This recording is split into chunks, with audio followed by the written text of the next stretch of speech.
अब हम आमंत्रित करते हैं जगतगुरु स्वामी सतीशाचार्य जी महाराज और धर्मसूत्र सरकार को। कृपया आप मंच पर पधारें।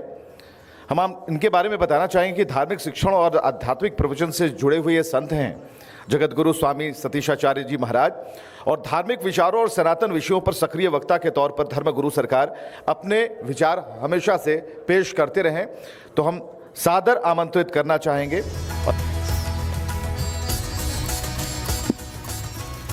एक बार पुनः सत्र का संचालन करता हूं और मेरा सौभाग्य है कि परम पूज्य जगत गुरु का स्नेह आशीष प्राप्त हो रहा है। सबसे पहले मैं जगत गुरु जी आपसे ही प्रारंभ करना चाहता हूं। जिस परंपरा के सेनापति या सेनापति से भी उच्च स्तर के जगत गुरु जी हमारे बीच बैठे हुए हैं, तो आप इससे अनुमान लगा सकते हैं कि इस सत्र की गंभीरता क्या है। एक बार पुनः तालियों के साथ आप जगत गुरु जी का स्वागत कीजिए। और जगत गुरु जी, मेरा पहला प्रश्न यही है, कुछ चीज़ें संकेतों में होती हैं और कुछ बहुत स्पष्टता में होती हैं, लेकिन साधु वही है जो लाग लपेट ना करे, जो सत्य है वो स्पष्टता के साथ कहे। क्योंकि आप बड़े हैं तो बड़प्पन भी आपके साथ झलकता है, आपकी वाणी में भी झलकता है। लेकिन मैं रिपब्लिक के इस मंच के माध्यम से आपसे ये प्रश्न जरूर करना चाहता हूं कि सनातन के सामने इस वक्त कौन सी महत्वपूर्ण चुनौतियां आप देखते हैं? सबसे पहले तो बहुत आभार। जिस पंथ का मैं जगत गुरु हूं, उस पंथ ने समूचे विश्व में सबसे महत्वपूर्ण काम किया है धर्म के प्रचार में।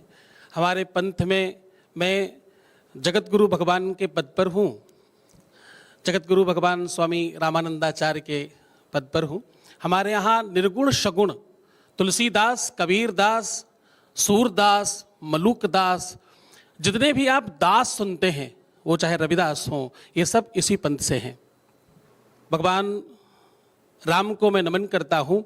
रामाय राम भद्राय रामचंद्राय वेद से रघुनाथाय नाथाय श्री सीतायाः पतये नमः।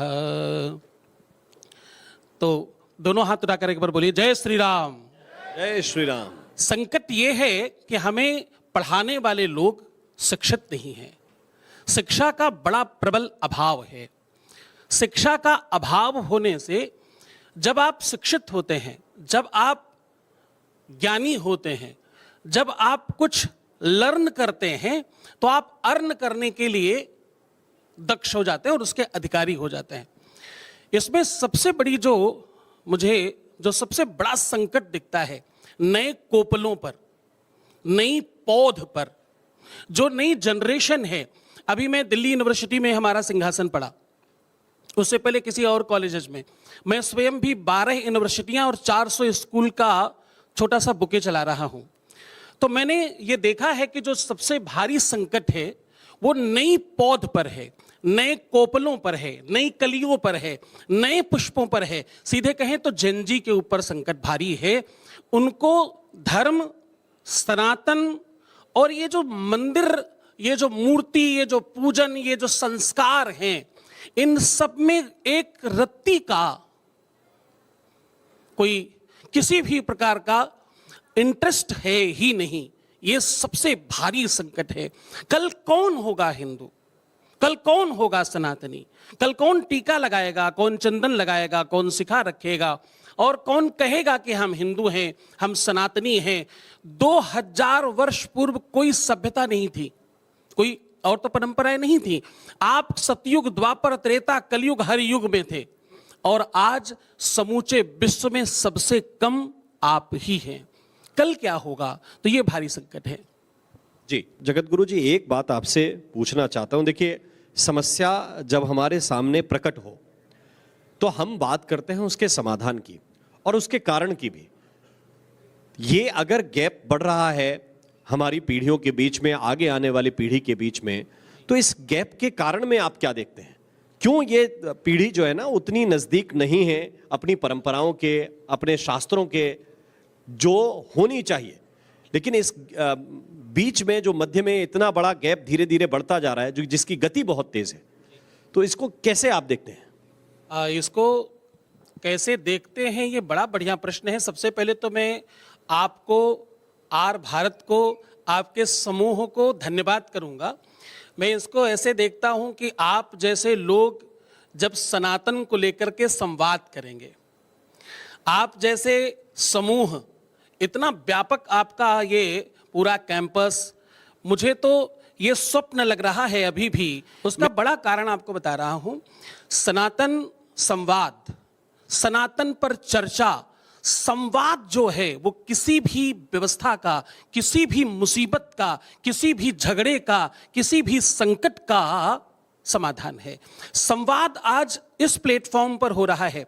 आज हम जहां पर सनातन के आसपास की व्यवस्था भी नहीं देखते थे, मुझे लगता है कि मेरी अगर नॉलेज ठीक है तो ये आपके ग्रुप ने, आर भारत ने पहली बार ऐसा कोई इनिशिएटिव लिया है, कोई ऐसा प्रयास किया है जहां पर सनातन को लेकर के, कह रहा हूं कि मतलब 4 शंकराचार्य 4 जगत गुरु की परंपरा है, जिसमें से मैं एक हूं।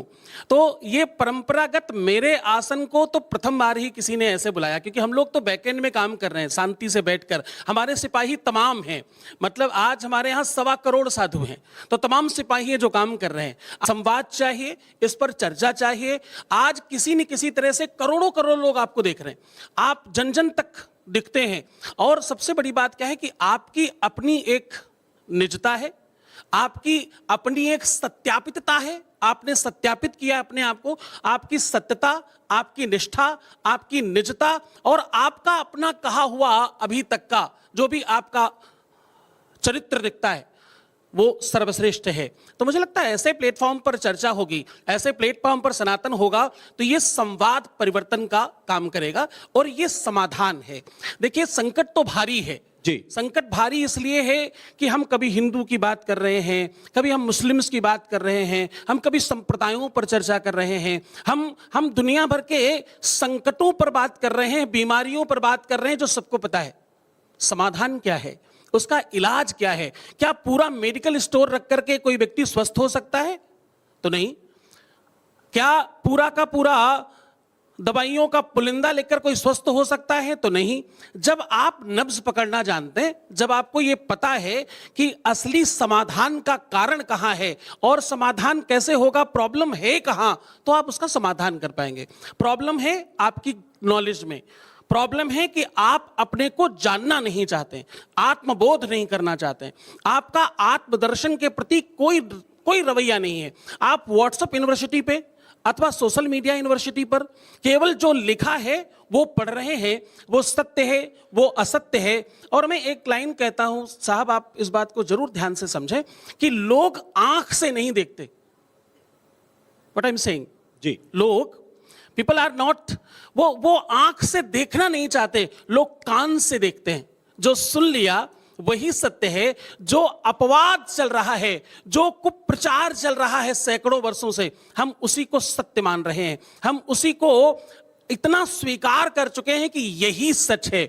मृग तृष्णा को सत्य मान बैठे। एक छोटी सी बात आपको बता रहा हूं, अभी बड़ा चलन चला कि महिलाओं को बराबरी दिया जाए, बेटियों को बराबर किया जाए, बेटे और बेटे बराबर में रखे जाएं। अरे इससे बड़ा कुप्रचार हो कहां सकता है? बेटियों को बराबरी हम देख कैसे? बेटियां पेट में भी बेटों से जल्दी बड़ी होती हैं। जो हमारे यहां सबसे श्रेष्ठ रही हैं, जो हमारे यहां सबसे ज्यादा ऊपर रही हैं, उनको हम नीचे उतार कर बराबरी कैसे दें? हम जिनको दुर्गा कहते हैं, हम जिन्हें काली कहते हैं, हम जिन्हें सरस्वती कहते हैं, हम जिनको अन्नपूर्णा कहते हैं, हम जिस धरती पर पैर रखते हैं, जिसका अनाज खाते हैं, हम कहते हैं वसुधैव कुटुंबकम, सारी वसुधा मेरा कुटुंब है और ये धरती मेरी मां है। अमेरिका माता सुना है आपने? चाइना माता, जापान माता, आप लोगों ने सुना चाइना माता? भारत माता सुना है। हमारे यहां जननी को, हमारे यहां भगनी को, हमारे यहां लाडली को, हमारे यहां बिटिया को, हमारे यहां वो नई कली को हम श्रेष्ठ मानते हैं, हम पूजते हैं। हमारे यहां छोटी सी बिटिया के पैर हो तो हम माथे पर रखते हैं। जैसे जगत गुरु के पद पर हम हैं, मुझे किसी को भी प्रणाम नहीं करना, क्योंकि इस आसन की मर्यादा है। जरा ध्यान समझिएगा, इस आसन की मर्यादा है कि मैं किसी को भी प्रणाम न करूं भगवान को छोड़कर। क्यों? क्योंकि भगवान के चरण चिन्ह मेरे शीश पर है। लेकिन अगर कोई छोटी कली मिले, कोई छोटी सी बिटिया मिले, वो नन्ही सुकुमारी मिल जाए, तो मैं उसके चरण को उठाकर अपने माथे पर रखना चाहूंगा। बराबरी कैसे, तुम जरा जरा बताओ, ये सोच कर बताओ कि ये कैसे किया जाए। तो वो जानकारी का जो अभाव है, वो जो कुप्रभाव है हमारे ऊपर, हम स्वप्न में हैं, हम आंख खोलकर सो रहे हैं। जागने की आवश्यकता है सरकार, और ये बड़ा बढ़िया काम कर रहे हो। मुझे अगर 24 घंटे निरंतर वो जो मैं राम राम करता हूं, उसके जगह आपके लिए आज करना पड़े 24 घंटे कि आपका धन्यवाद धन्यवाद धन्यवाद, तो मुझे लगता है मैं थकूंगा नहीं और ये बड़ा बढ़िया काम होगा। लेकिन एक बात मैं आप लोगों से साझा करना चाहता हूं। मैं एक कठिन प्रश्न की ओर जा रहा हूं, लेकिन उससे पहले कुछ सरल बातें आपको बताना चाहता हूं। जगत गुरु जी यहां पर विराजमान है और जगत गुरु के साथ चलने वाला उनका आभा मंडल ठीक पीछे बैठा हुआ है। व्यक्ति जिस पद पर है उसका पद बोलता है। पब्लिक को उल्टा सम्मान दिया आपको, इसको कहते हैं बड़प्पन, इसको कहते हैं जगत गुरु। लेकिन मेरा प्रश्न यहां नहीं है, मेरा प्रश्न यहां है कि कठिनाई पालकी को लेकर हो जाती है कि स्नान पालकी में होगा। कठिनाई इस बात को लेकर उत्पन्न होने लगती है कि नहीं, हम पालकी को नहीं जाने देंगे। मैं दोनों पक्षों की बात कर रहा हूं। जब ये कठिनाई ये बच्चे देखते हैं तो कहते हैं कि भाई जब पद भी है और मद भी है तो क्या साधु और क्या हम, इससे अच्छे तो हम ही बैठे हैं। ये परेशान करता है प्रश्न गुरु जी। हाँ, आपने बढ़िया प्रश्न किया। पहले और आखिरी कहां बचा, सब छूट गया पीछे। घर, मकान, परिवार, अपने लोग सब छूट गए। अभी चंद दिन पहले मेरे पिताजी का निधन हुआ। आप सत्य मानो कि मैं पूरा समय भी न दे पाया, कुछ रहता नहीं है साथ में। मैं एक श्लोक के साथ आपको बांध रहा हूं, और वेदों को हमने पढ़ा है। हमारे यहाँ 4 वेद, 18 पुराण, 6 शास्त्र, उपनिषदों को जो कंठस्थ करता है उसे जगत गुरु बनाया जाता है। जगत गुरु आयु से, उम्र से अथवा किसी रूप स्वरूप से या जाति परंपरा से नहीं, ज्ञान के आधार पर बनाया जाता है। इसलिए वेद के एक लाइन से आपको जोड़ रहा हूं। ये महत्वपूर्ण प्रश्न है आपका और बहुत जरूरी प्रश्न है, इसलिए इसका जवाब जरूरी मेरी तरफ से है। नमन्ति फलिनो वृक्षाः नमन्ति गुणिनो जनाः शुष्क काष्ठानि मूर्खाश्च ना नमन्ति कदाचना। झुकता कौन है, ब्रह्म होता कौन है, सहजता आती किसमें है। वो कहते हैं नमन्ति फलिनो वृक्षाः, जिस वृक्ष में फल लगे हैं वो अपने आप झुक जाता है। नमन्ति गुणिनो जना, जिसमें गुण है, शिक्षा है, ज्ञान है, परंपरा है, समझदारी है, वो अपने आप झुक जाता है। और कौन नहीं झुकता, शुष्क काष्ठानि मूर्खाश्च ना नमन्ति कदाचना। सूखी लकड़ी और मूर्ख व्यक्ति। क्या हमारा बच्चा, छोटा सा लाडला छोटा सा बच्चा आकर के बोले कि भी मैं आपसे हाथ लड़ाना चाहता हूं, पंजा लड़ाते ना साहब, हार जाने में आनंद है, उसको जिताने में आनंद है। उसको अब हमारा लाडला मतलब हमारे यहाँ का सबसे छोटा बच्चा है। मैं जिस संप्रदाय का राजा हूं उस संप्रदाय का वो छोटा सा लाडला है राजू दास। तो वो बोल रहा तो मुझे तो आनंद है, मैं तो आनंदित हो रहा हूं कि मेरा लाडला कितना बढ़िया बात कर रहा है, कितनी अच्छी बातचीत कर रहा है। पिता को इससे ज्यादा प्रसन्नता होगी कैसे, अगर सोच कर बताइए। पिता और गुरु ये परंपरागत एक व्यवस्था है। तो मुझे लगता है वो जो पालकी, जिस परंपरा से आप बात कर रहे हैं, जिस विषय पर आप चर्चा कर रहे हैं, मुझे लगता है कि कहीं ना कहीं हटता और आपकी अपनी नई परंपराओं का निर्माण करना, ये आपको छोटा बनाता है। आपका पद, आपकी गरिमा, आपकी भाषा शैली, आपका संस्कार, ये आपकी मर्यादा, भगवान श्री राम ने जीवन में जो भी कुछ किया वो मर्यादित होकर के किया, इसलिए वो भगवान है, इसलिए वो भगवान। तो भगवान के पद पर होकर के आपने मर्यादा अगर खंडित की तो आप पद पर कहां रहते हैं, फिर तो आप छोटे हो गए ना, फिर तो आप सरल हो गए। देखो, मुझे लगता है आप बड़े तब हैं जब आप सबसे छोटे हैं। दुनिया का सबसे बड़ा मालिक कौन? आपके यहाँ के मालिक को मैंने अभी देखा, आपके यहाँ के वो जो मुखिया हैं आपके परिवार को, उनको मैंने देखा। तो मुझे अभी के भी ये लाइन याद आई कि दुनिया का सर्वश्रेष्ठ नौकर ही मालिक हो सकता है, जो सब करना जानता है, जो सबसे छोटा है, जो सबसे सहज है, जो सबसे सरल है, जो एकदम सामान्य है, वही सबसे बड़ा है। अद्भुत व्याख्या है। इसीलिए कहते हैं कि वो एक बहुत महत्वपूर्ण गोस्वामी जी ने बात लिखी थी कि आपके पास बेटा सबके पास हो सकता है, त्रिया सबके पास हो सकती है, धन लक्ष्मी सबके पास हो सकती है, लेकिन संतों का समागम और हरि कथा ये दोनों दुर्लभ हैं। समागम हरि कथा तुलसी दुर्लभ दोए। संत समागम हरि कथा तुलसी दुर्लभ दोए, ये दो हैं। और ये मतलब इसको मैं सौभाग्य कहता हूं। मेरे जीवन में कई चीजें आती हैं और कई कठिनाइयां आके यूं ही चली जाती हैं, और उसका कारण यह है कि ऐसे पूज्य चरणों का आशीर्वाद साक्षात मिलता रहता है। और ये पत्रकारिता का मेरा, जिसको कहते हैं कि एक फलादेश है। नहीं, मुझे लगता है कि आपका बड़प्पन है ये प्राप्त आपकी होता रहता सहजता। पत्रकारिता में तो मैंने आपको बताता हूं, मैंने चीखते चिल्लाते और अनावश्यक वार्तालाप करते देखा है। मैं अक्सर ये बात कहता हूं कि पत्रकारिता में लोग प्रश्न समझते क्यों नहीं है, पत्रकारिता में ये लोग चिंतन क्यों नहीं करते कि हमें क्या कहना क्या है। सूत्रधार हैं आप 144 करोड़ देशवासी एक जगह बैठे हैं। ये कौन है? ये 144 करोड़ देशवासी हैं और आप में वो गरिमा दिखती है। मैं आपको सच कह रहा हूं, मेरा प्रथम बार आपसे साक्षात्कार हो रहा है, लेकिन मैं बहुत आनंदित हूं। मतलब आर भारत में मुझे लगता है संपूर्ण भारत है। और ऐसे कई हैं मेरी तरह कुछ इधर भी बैठे हुए हैं। लेकिन नया महाराज जी, बुंदेलखंड में हरदौल जी को पहला निमंत्रण जाता है। जैसे हम गणेश जी को पहला निमंत्रण देते हैं, बुंदेलखंड के लोग हरदौल जी को पहला निमंत्रण देते हैं। और हरदौल जी का जो हमारे लोक देवता है, सामान्यतः सब लोग जानते हैं कि वो भगवान नहीं थे, इसके बावजूद पहला निमंत्रण उनको जाता है। और उसका कारण है उनका समर्पण। अपनी भाभी मां के चरित्र को बचाने के लिए जो विष का प्याला साक्षात पी गए, ये जानते हुए कि हलाहल भरा हुआ है, वैसे लाला हरदौल थे। हैं? तो मैं उस संस्कृति की बात गुरुदेव आपसे करना चाहता हूं, क्योंकि अभी प्रश्न ये बार बार उठ चला है कि देखिए पदवियां बांटी जा रही हैं और थोक में बांटी जा रही हैं।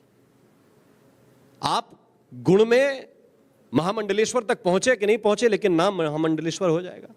कुछ बॉलीवुड के लोग उठकर आएंगे जिनका अतीत काला है कि सफेद, ये जाने बिना उनको कहा कि आप भी आज से महामंडलेश्वर है ना। इसी तरह कुछ जगत गुरु के नाम पर भी प्रश्न उठे, नाम शंकराचार्य के नाम पर भी उठ गए। इसके पीछे आप क्या देखते हैं? क्या साधुओं को अपनी एक स्क्रूटनी करने की आवश्यकता है? प्रश्न आपका बहुत बेबाक है।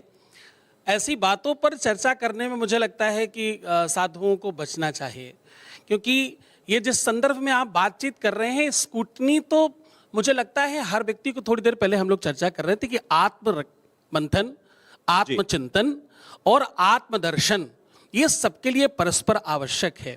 मैं एक फिर आपको बात कहता हूं, बोले आहार निद्रा भयमय थुनमचा और सामान्य मेतत पशुभिर निरानाम ज्ञानाम हितेशाम अधिकम वशिष्टम ज्ञाने नहीना पशुभिर समाना। हम मनुष्य हैं। हम कौन है? हम मनुष्य हैं। हम पशु नहीं है ना, हम तो मनुष्य हैं। आहार करना, अब जरा तुम चिंतन करना, जितने लोग यहां बैठे हैं और टेलीविजन पे करोड़ों लोग देख रहे हैं, इस पर चिंतन करना। आपके प्रश्न को मैं सम्मिलित कर रहा हूं। भोजन करना, सो जाना, दिनचर्या करना, भयभीत होना, क्षेत्र बनाना, यहां तक कि अपना घर भी बना लेना, घोंसला बना लेना, ये सब जलचर, नभचर, थलचर सारे प्राणी करते हैं। एक ज्ञान ही तो खास है। ज्ञानाम हितेशाम अधिकम वशिष्टम ज्ञानेन हीना पशुभिर समानाः। आप परिवर्तन की लहर कैसे मानते हैं?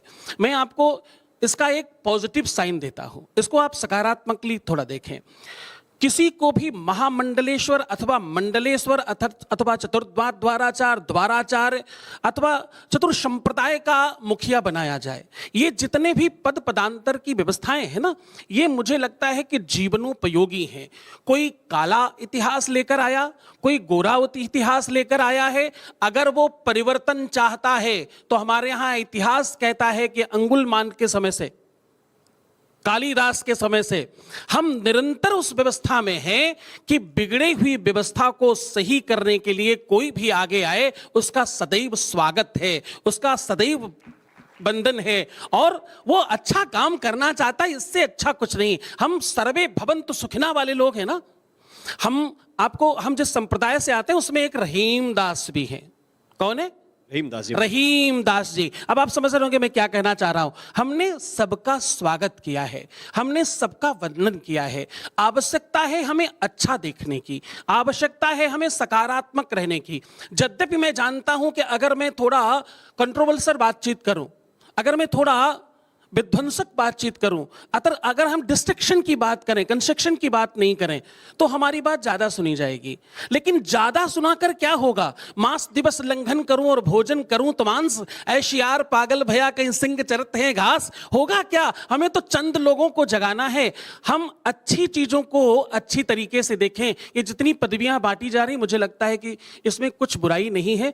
जिनको पदवी दी जा रही है, अगर वो सुधर जाएं, स्कूल से खूब पढ़ लिख करके भी लोग आतंकवादी बन जाते हैं। हाँ, स्कूल में पढ़े लिखे लोग कितने आतंकवादी बन गए। कोई डॉक्टर होकर आतंकवादी हो गया, कोई इंजीनियर होकर आतंकवादी हो गया, और यहां तक कि कोई आईएम और आईआईटीएन होकर के भी आतंकवादी हो गया। तो मुझे लगता है कोई अगर बिगड़ा हुआ व्यक्ति साधु हो जाए, महामंडलेश्वर हो जाए, तो इसमें आपत्ति नहीं। इसको तो वेलकम करना चाहिए, इसको स्वागत करना चाहिए। और ज्यादा बांटने की आवश्यकता है। हमारी जनसंख्या बढ़ रही है, 144 करोड़ हो गए हम, तो साधुओं के को और बढ़ना पड़ेगा। साधु पढ़ाने वाला है, साधु समाज का दिशा सूचक है।